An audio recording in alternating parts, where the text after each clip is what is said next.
Hey, what's up you guys? Welcome to my channel. My name is Kylie if this is your first time here, and today we are going to be talking about definitively one of the best Harry Potter movies out there, The Prisoner of Azkaban. This movie came out in 2004. It received a 90% on Rotten Tomatoes, and if you're not familiar with it, here's the synopsis. Harry Potter, Ron, and Hermione return to Hogwarts School of Witchcraft and Wizardry for their third year of study, where they delve into the mystery surrounding an escaped prisoner who poses a dangerous threat to the young wizard. If you're new here, I do give some fun facts on the movie first, then I get into some spoiler-free thoughts on the movie, and then I do a very spoiler-filled breakdown, and today is going to be kind of a long video. There's just so much to cover with this movie, and I'm not even gonna scrape the surface, but what I do is I do a series wrap up at the end of all of my franchise series where I respond to all of your comments, so please let me know whatever I missed. To kick it off with some fun facts, Alfonso Cuarón directed this movie, and he is phenomenal, but one thing that he had the three leads do that was kind of unique was he had them all write an essay about each of their characters, and staying very true to their characters, Rupert Grint never actually turned his essay in. He didn't do one. Daniel Radcliffe wrote like a page and a half or something, and Emma Watson, in true Hermione fashion, wrote a 16-page paper about Hermione. Apparently aware of his fondness for music, Gary Oldman presented Daniel Radcliffe with a bass guitar when they first met. Ian McKellen ended up turning down the role of Dumbledore for this reason. He said, "I had enough trouble living up to one legend. Two would be too much to hope for." He also said it would have been inappropriate to take Richard Harris's role, as the late actor had called McKellen a dreadful actor. To make the night bus appear as though it was zipping through all of the streets, the night bus actually drove at a regular pace while all of the other cars were driving at a snail pace. Cuarón had actually never read any of the Harry Potter books or seen the first two movies before he accepted this role, and his friend, director Guillermo del Toro, told him, "Don't be stupid, read them immediately." Cuarón also had the idea to have Harry, Ron, and Hermione wear their everyday clothing rather than their robes to get more of a sense of their characters and like who they were. He also gave the rest of the Hogwarts students permission to wear their attire basically any way that they wanted to, so some of them wore it really neatly, some of them didn't wear the tie, just to make it more realistic. He also wanted to better establish the layout of Hogwarts so it didn't just feel like a collection of sets but like one large castle. So they started to link the spaces, so as you'll see in this movie, they finally kind of show you outside the doors of the Great Hall, which then kind of shows you the connection to the stairwell, the big stair tower. And then you take those staircases up to the Gryffindor common room, so you kind of just get a little bit more spatial awareness. Or they bring in this gorgeous wooden bridge in this movie, and so if you go across the wooden bridge, you get to this little garden of monoliths, and then past the monoliths is Hagrid's hut down the hill. So the layout of Hogwarts was altered slightly for this movie, and then it remained more or less the same for the rest of the franchise. David Thewlis was Cuarón's first choice for Professor Lupin. He accepted the role on the advice of Ian Hart, who played Professor Quirrell in the first movie. He convinced him by telling him that Professor Lupin was the best part in the book. Tilda Swinton was originally offered the role of Professor Trelawny, but Emma Thompson ended up accepting the role, and she did this to impress her 14-year-old daughter. The symbols under Sirius Black on the wanted poster translate to more or less human, which is clever if you've seen it, if you know what happens with him. This next one is really funny. So the cast was told that the Honeydukes candy was lacquer coated when in fact it wasn't, but this was to prevent candy from being stolen between takes. Dawn French, who plays the fat lady in this movie, was at the time the wife of Lenny Henry, who voices the shrunken head on the night bus. I just thought that was worth throwing in there because they're two small roles that are really funny. This is also the last Harry Potter film to be rated PG. And finally, when filming concluded, Alfonso Cuarón said that this had been the sweetest 2 years of his life, and he expressed interest in directing one of the sequels, which is just so painful to know because I would have loved to have seen another Cuarón Harry Potter movie. And that is because the cinematography and the color palette of this movie is just simply unmatched. But when they get to Order of the Phoenix, the cinematography goes back to being just stellar. I think David Yates definitely picked up where Mike Newell left off in The Goblet of Fire. Anyways, okay, back to this movie. But the cinematography was just so lacking from the first two movies, and in this one, like, there was so much visual storytelling. You can just obviously tell that so much extra time and effort went into choreographing these scenes, and a lot of them are actually like one-shot scenes, and most of them were definitely through the lens of Harry's perspective, so you really feel a lot more of a personal connection with him as he goes through everything in this movie. And the color palette as well was just such a stark contrast to the first two movies, because in the first two the colors were very bright bright and saturated, and less so in the second one, but then by the time we get to the third one, there is definitely a mood of like gray and blues, and that theme is carried throughout the movie. And it's definitely more of a coming of age movie, so the darkness reflects the narrative. And in previous movies, Voldemort had made pretty like half-assed efforts at Harry, and in this one there are very real world dangers that are kind of looming over him. So the mood that's set is super consistent and it's great. It really, like, you just feel so immersed in this story. I also love how much more aware we become of the castle grounds and how things are structured. You definitely don't get the feeling that you're just on a bunch of separate sets. Like, you really feel like you've been transported to this castle. And again, that's just so much extra time and effort that goes into the production design. Because before we had great shots of the staircases, of the Great Hall, of the Burrow, but now we have this really interesting bridge. We have this gorgeous little pumpkin patch next to Hagrid's hut, and we can see where it is in relation to the Dark Forest much more clearly. Another improvement that is somewhat relevant to Hagrid's hut is Hagrid himself. I think that they develop him as a character a lot more in this movie. Every character is getting more depth now because obviously as the kids grow and now they're teenagers in this movie, the children watching these movies are also growing with them. And they're tasked with some really serious stuff in this movie, which we'll get into. In this movie, the way that Ron and Hermione interact is also definitely a step up because they kind of start to bicker about their pets, and it's definitely really telling about their relationship. We're also introduced to so many new characters and creatures, but that is saved for spoiler section because I'm gonna get into all of them. In this movie, we're also introduced to Hogsmeade, which is this wizarding village, which is super cool. We do see Diagon Alley, but that's more of like an outdoor mall almost. Whereas Hogsmeade is the first village, and I think one of the first places that is only inhabited by wizards that we see other than the castle. I love the architecture of the village too because it feels somewhat realistic, but it definitely maintains that kind of like fairy tale whimsical charm. And Honeyduke's, the candy shop, is very cool. The Shrieking Shack is also another thing that's brought up in this movie. It's kind of a new concept and that is also super cool. The look of it is amazing. Just be on the lookout for that. And the shack is definitely an important landmark in this franchise. We get to know more about it, but I want to talk about this briefly because it is somewhat problematic. Well, no, okay, it's not really a problem for this movie in particular because this movie really stands alone. And one of the reasons why a lot of Harry Potter fans aren't really a fan of this movie is because of how far it strays from the story in the book. Because it does have some pretty serious implications for the rest of the franchise as far as like exposition and backstory goes. We were also brought a bunch of new characters in this movie and it provides really crucial information about them, and they just left it out. It's not a big thing for me, but one reason why it does bother me is because it could have easily been written into the script. There were plenty of moments when this grouping of characters that I'm talking about was together and they could have just, they could have talked about it.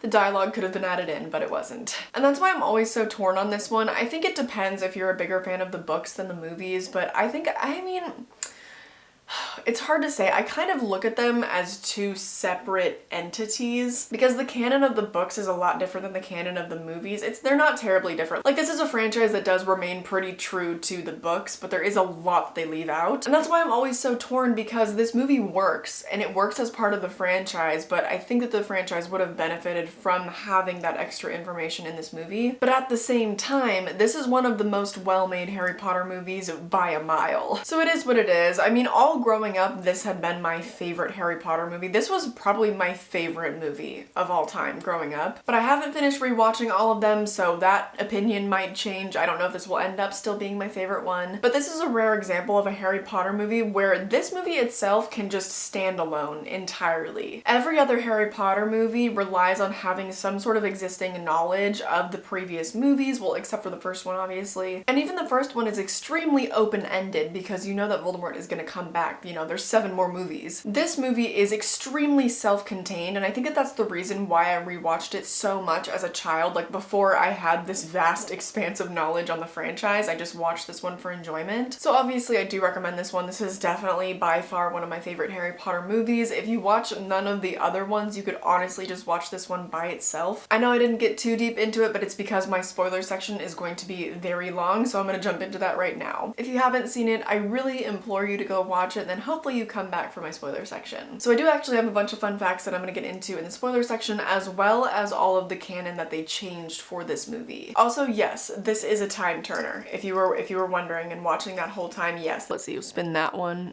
And can they spin them both at the same time? I don't know. This is a wonderful gift that I received probably like 10 years ago at this point because I was obsessed with this movie. My cousin got me this little time turner and I love it. Okay, getting on to the spoiler-filled fun facts.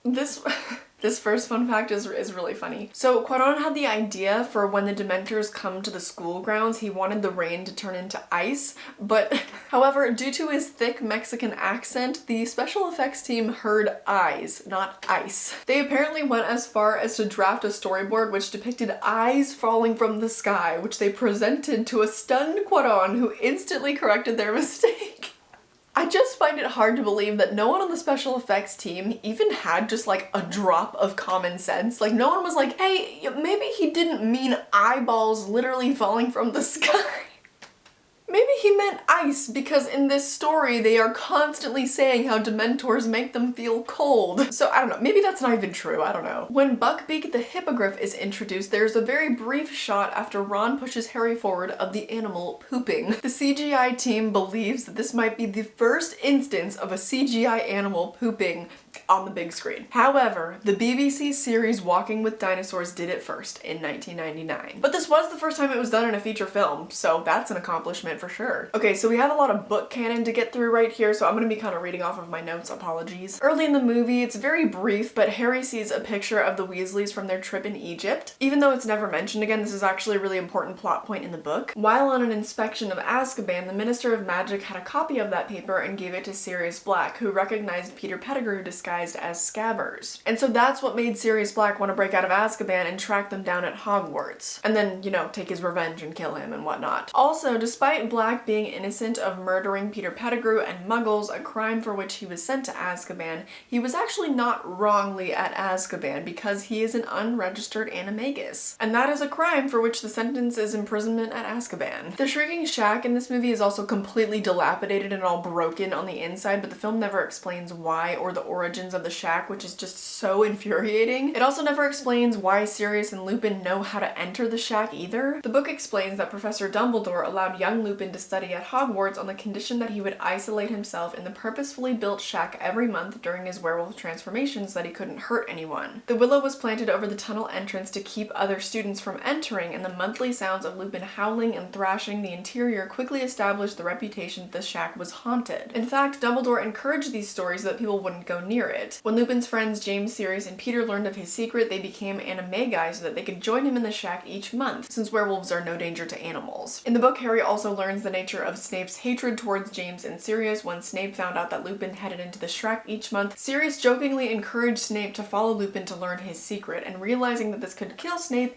James was barely able to save Snape from being attacked by Lupin in his werewolf form. So then Snape always kept a grudge towards Sirius and James, believing that they had tried to lure him to his death and only changed their minds out of fear of getting expelled from school. So not only is that really important backstory on like Harry's family and Lupin, this really important character that they brought into this movie, but it also explains a lot more of why Snape is the way that he is and why he hated James so much. And I think it's just really unfair. Like, I am not pro Snape. I know that a lot of people are pro Snape. I think that everything that he did wrong far outweighs everything that he did good. But there are a lot of people that are Snape defenders, and I feel like that is something that was worth leaving in the movie because it makes Snape a more dynamic character. Because like in the movies, not until the very last one, I feel like, do they give him any kind of arc, right? Anyway, so that does it for covering the canon and all the fun facts, so now I'm gonna get into my spoiler-filled breakdown. I'm gonna start off with the new characters, creatures, and concepts, and then I will break down my thoughts on the plot. I'm gonna start with the characters, and for starters, Aunt Marge. An obviously loathsome character. We all hate her, but she provides some excellent comedy in this movie. Up next is the Minister of Magic, Cornelius Fudge. I think he plays a bloated politician that gives preferential treatment to famous white boys pretty well. I don't like what's going on with this guy. No. This was one of the only missteps of this movie. I feel like there were just a few moments where they tried to interject comedy where it didn't work, and they did that with this guy. I don't know, it's just a weird choice to me that they would have this disfigured human, and that also makes the atmosphere of the room just so incredibly awkward. Like, it's just a really awkward attempt at comedic relief. And I feel like we'd already had that with the night bus, right? Like, the night bus ride was really funny. I don't know why they have this guy just like making us uncomfortable. But most of the comedy in this movie does work, luckily, just not him. Oh wait, no, ugh, they do try to squeeze in more comedy with this next character, Professor Trelawny. I don't like her. No, I don't. The way she was written, it seemed like she herself was the joke. She didn't really deliver any. She She kind of did with Hermione, but not really. It just feels like you're meant to be laughing at her. Not at anything that she says or anything, just literally at her, like she's a caricature. One new character that offered some pretty good comedic relief, as I mentioned, was in the Night Bus, and that would be Stan Shunpike, who also gets some canon ripped away from him later in the franchise because we learned that he was sent to Azkaban, but I don't think that they talk about that in the movies. Or if they do, they never show his face again, so like either way, it doesn't matter. Up next, my main man, Professor Lupin. He's the new Defense Against the Dark Arts teacher, and he becomes one of Harry's new friends, but like their relationship is so good because it's done in such a way that like lines are never really crossed, even though they do eventually become friends and he's kind of Harry's mentor. An example of this is when he finds out that Harry has the Marauders map because he covers for him in front of Snape, but then he criticizes him for not coming to him sooner. He also gives Harry private lessons to defend himself against the Dementors, and we have some really emotionally impactful scenes with the two of them. And I think that he is really the first true mentor that Harry has. Hagrid was always more of a friend, like he's not really much of a guide. He wasn't even a professor until this movie. And Dumbledore, I wouldn't consider him a mentor at this point because Harry wasn't doing anything too crazy yet. Lupin was really the first to fully take Harry under his wing, to train him, to kind of relate to him in sort of a familial way because he was one of the first people Harry met to be so close with his parents. Speaking of being close to Harry's parents, we have the next character, Sirius Black. Now this was finally a good misdirect in this franchise. I'm only realizing this now, that in like the first 4 Harry Potter movies, they make you think that someone is the bad guy and then there's a misdirect. In the 4th movie, it is a little bit more nuanced. We'll talk about that next week. But in the first movie, we got them thinking it's Snape and then it's Quirrell. And then in the second movie, we have them thinking it's Draco and then it's Ginny / Tom Riddle. And then in this movie, you think that Sirius Black is the bad guy, but no, it's Peter Pettigrew. So finally, a misdirect that had such good payoff and like an actual twist. And I also think that Sirius is just such a well-written character for this movie in particular. I think Gary Oldman's performance as Sirius was so good. Like he brought to life this character that was rightfully Hagrid after spending 12 years of his life in one of the worst prisons in the world, which is something that's kind of just glazed over for the rest of the series. I feel like we should have talked about that a little bit more. Like let Sirius unpack the fact that he was there for 12 years. But then after the truth had set him free and Harry learned the truth about Peter Pettigrew and everything, they have this really beautiful moment outside on the grounds where they're looking up at the castle and he asks Harry to live with him. And he's visibly calm, like it looks like this huge weight has lifted off of his shoulders, and even though, you know, visually he has the same makeup on, he pretty much looks the same, it's the demeanor of his character that has changed so much just from like the few scenes prior. So I really commend Gary Oldman. I love his performance in this movie. Up next, another new character, Peter Pettigrew. This should go without saying, but I hate him. I hate his character design, but like also I love it because it's perfect. They made him look so much like a rat in human form. Like they went out of their way to make him the ugliest, most rodent-like man I have ever seen. And the fact that his Animagus was a rat and then he ended up ratting out the Potters, he's a rat. I mean, the metaphor is practically just screaming at you, but it's a good one, what can I say? I honestly think that he might be a more well-written villain than Voldemort.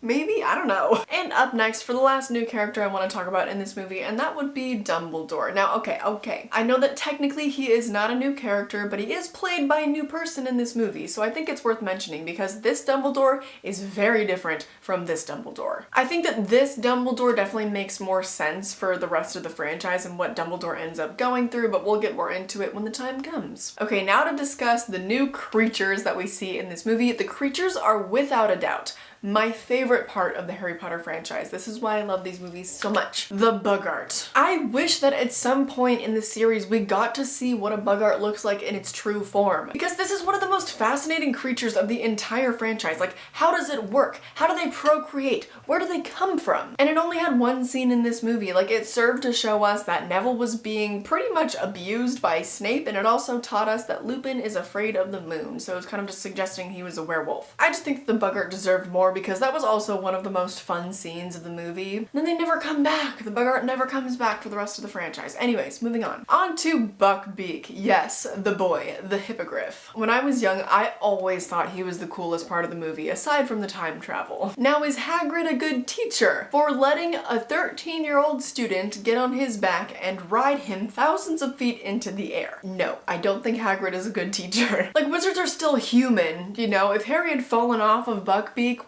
he very well could have. He would have died. Nonetheless, I think that they do an amazing job of giving Buckbeak a personality in this movie. You can tell when he's being standoffish, you can tell when he's happy, and he doesn't even really have facial expressions, it's all in his body language. So a definite props to the special effects team. Up next, one of my favorites, the Dementor. They scared me so bad as a kid. I really couldn't watch any of the scenes that involved them. So like the train scene especially, because the hand.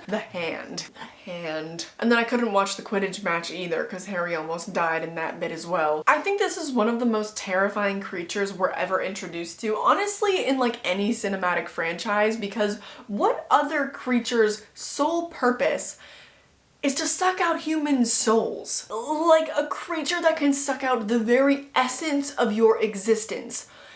What? And the way that they look is insane too. Okay, they have this like blackened claw for a hand, and then their body is made out of a tablecloth, and then they have a hole in the front for soul sucking. I think they're brilliant. Up next we have the werewolf, and wow, I love how unconventional their image of the werewolf is. He's naked. I love it so much because number one, it's a total surprise. Because throughout cinematic history especially, we are conditioned to believe that werewolves are usually very hairy. They look a lot like dogs. And two, because it is leagues more disturbing than a hairy werewolf, and it's also bipedal. It walks on its freaking two legs like a human. Like you go into the movie expecting to see a giant wolf maybe, but then what you end up seeing is half dog monster, half naked mole rat. It's horrifying. I don't think it belongs in a kid's movie, but I love it. Oh! Anyways, moving on to the new concepts that we got in this movie, and the first one is also kind of a creature, but the Animagus. This is one of the coolest things ever in this franchise, and it blows my mind that why aren't all wizards Animagus? Animagi. Why aren't they all Animagi? It seems somewhat common because in this movie alone we have like Professor McGonagall is one, we have Padfoot, Prongs, Wormtail, that's 4. But that's only 4 out of literally dozens, if not, dare I say, hundreds of characters that we're introduced to in this series. They're the only Animagi. And I just know that if I was a wizard, the first thing on my agenda when I came of age would be to register myself as an Animagus. But I don't know what I would be. That would take so long to figure out, and I'm torn because obviously, you know, I'd want to be a bird, right? Because flight, but we have brooms for flying. And then like maybe I'd want to be an underwater creature because of breathing underwater, I don't know. But then that's kind of limited to only doing water stuff. I guess you could be an amphibian. Like you could be a frog and you could do both. Okay, never mind. Comment down below what your Animagus would be. Up next, Azkaban. I wish that we had gotten some sort of visual of it in this movie, but as most of this movie was definitely told from the lens of Harry Potter's perspective, it wouldn't have really made sense if we saw it. We do finally get to see it in Order of the Phoenix. I wish we could have gotten some visualization of it in this movie. I think it would have been really interesting to see how Quadon's vision of it would turn out. But anyway, so we learn of this special prison for wizards, which kind of should have been a given, but it's not really something you think about. Like when you're thinking about a magical cinematic universe, you're not like, yeah, what's the prison like? So that's really cool. And then the last concept I want to talk about is the Time Turner, the infamous Time Turner. The time travel is still my favorite part of this movie. I thought the concept was just so cool, and it's a big reason why this is one of my favorite movies growing up. Another one of my favorite movies as a kid was Back to the Future, if that tells you anything. But the Time Turner specifically does bring a lot of grief into the franchise in terms of like plot holes, especially when you get to Cursed Child. Like continuity-wise, that book is a disaster. And even with this movie and the next one, they never specify in the movies that that Time Turner has been destroyed. I think they might have mentioned in the book, because like they certainly do mention that Hermione gives it away. I don't know if it's specified that it's destroyed in the book, but they covered their bases, you know what I mean? Because otherwise so much about the rest of the franchise could have easily been rewritten if they had just had one of these bad boys. Anyways, I think that I'm gonna dive into the plot now because I don't want this video to be too long. So the opening of this movie I think is honestly one of the best openings of this entire franchise. He blows up his aunt and she floats off in the sky. It's preposterous. It is so slapsticky and yet so brilliant. And I like that in the beginning of this movie, a lot of the humor is more slapsticky and it's very in keeping with the first 2 films, but then as we transition and we go to Hogwarts, things get a lot more dark. But with his aunt, I truly do not know how that didn't get him expelled. That is so much worse than what he did in the Order of the Phoenix, but in the Order of the Phoenix, there was a lot of other stuff going on, which we will unpack. We will definitely unpack that in 2 weeks. But the minister is just like, it's fine. We'll deflate her, you know, erase her memory. It's fine. No harm done. And for this movie, it kind of comes across as like maybe not the best writing, but then when you think about the implications in the Order of the Phoenix versus this movie, especially with Fudge, things start to make more sense. So we'll get there when we get there. But that opening was just hilarious, phenomenal. And then we also got the moment on the night bus, which is just, oh, that's another concept, I suppose. I should have talked about that. But the night bus is awesome. And I also, oh my gosh, I have a night bus video on my ambiance playlist. I'll link that down below if I remember to. And when I was a kid, I thought the night bus was so hilarious, specifically because of Ernie and the Shrunken Head. Just really the epitome of all the whimsical fun that we have with the opening of this movie and the first two movies. And then, like I mentioned, as we shift and we get onto the Hogwarts train, things take a very dark turn. I already mentioned how when I was a kid, I couldn't really watch that scene because of the Dementors, but I do want to talk about Lupin a little bit because when I was a kid, I thought that that was one of the weirdest intros for a character. Because I was like, why is there a professor on the train with them? Why is he not waking up when they're just having a loud conversation? They're not even hushing their voices at all. I don't even remember. I think that they explain it in the book because for whatever reason, Lupin is like not allowed to travel by conventional means, but like Dumbledore lets him ride on the train. I don't remember. And then like I mentioned, I also couldn't watch the Quidditch match, which is just such a bummer because Quidditch is also one of my favorite parts of these movies. And I feel like the Dementors really symbolize that Harry's childhood is really starting to be taken away from him, especially with the train ride and the Quidditch match. They're taking away the things that used to be so fun about Harry's like magical experience. And I like that they're used as a tool to show that Harry is starting to come of age, like he's growing up. So much about their character development is so nuanced, and again, like I said, with the cinematography and everything that's like suggested and whatever is so good. Also because Harry starts to confront his past, like the Dementors make him hear the screams of his mother, which I don't think he previously remembered, and he has to think about his parents. He has to try to conjure up happy memories to fight them off. So all of these really emotionally heavy scenes and stuff that Harry is going through, and the fact that the Dementors are taking away everything that's fun from him, really just kind of pushes this growing up narrative. Then there's a bunch of stuff with Buckbeak and kind of being confronted with death, and I think that's also really well done. I thought that for a subplot, like for Hagrid, it was so emotionally charged. It was really rich in detail. I thought it was totally done justice. Like I love how even all of the minor subplots, okay, that's not a minor subplot, but even the minor subplots of these movies are so strong. But the main plot of this movie and the most important thing that I want to talk about, which is kind of like the scene that has the most implications for the rest of the franchise, is the confrontation with Remus, Sirius, and Peter, and Snape and the kids. Here is where they could have easily included the vital backstory in the dialogue of that scene. My biggest issue with why they leave out this exposition is that it would completely recontextualize how big of a betrayal it was for Peter to rat out the Potters. Like, he was part of this support group for Remus to the point where he became an animagus. He became a rat to support his friend through his monthly transitions, and he still ratted out one of the other members of the group to his death. I don't think it matters how much I love any of my friends or how much I'd want to support them. I would never willingly become the rat. So had they added that information in, I don't think that it would have really changed too much emotionally in terms of the characters and like what was relayed on screen. Like, no matter what, they hate the man, they got that point across. We learned that he betrayed the Potters. We got the most important bits of it. But the backstory was so good. It was so good, as I went through it all earlier. Although there was some that I didn't get into, but also if you haven't read the book,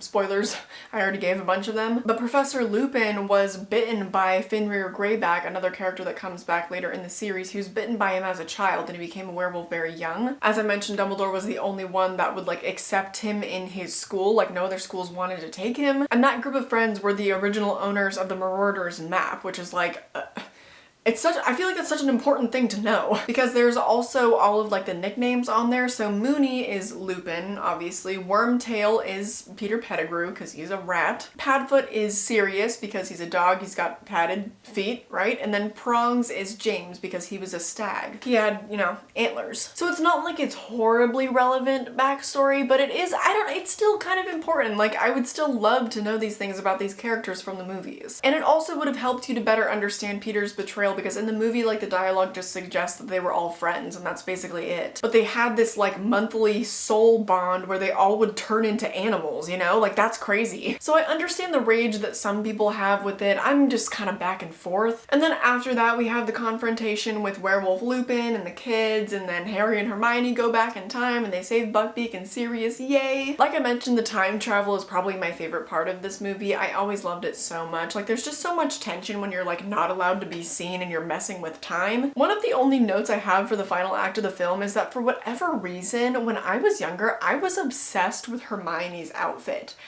And I don't know why. I don't know, I wanted to look like her, I wanted to be her, that's probably why, but this outfit truthfully like has no drip, so I'm not sure why I was so obsessed with it. Also, this is just a petty logic question, but Dumbledore is the greatest wizard in the entire world, and you mean to tell me he sent 2 teenagers to save a fairly dangerous animal and Sirius Black, who, well, okay, no one was actually guarding him or anything, like, so I guess that was kind of easy. I get that his options were limited because this had to be a very secretive thing, but why didn't, like, he do it? Because he's too old to fly Buckbeak, maybe? Do you know? Anyways, of course it had to be them because it's not called Dumbledore in The Prisoner of Azkaban. But that does it for my thoughts on The Prisoner of Azkaban. There's still so much more to unpack. I implore you to comment down below and let me know whatever I missed or just any of your thoughts on the movie and what your Animagus is, don't forget. I do hope that you join me next week when I talk about Harry Potter and the Goblet of Fire, and every week after that when I talk about the rest of the franchise. If you'd like to support me on Patreon and get some early access content or get some bonus content, that'll be linked down below. All my social media and my vlog channel will be linked down below. I've been making a ton of daily vlogs, like the other day I went to Santa Barbara, that was super cool. But other than that, I hope that you enjoyed this video and I hope I catch you in the next one. Bye!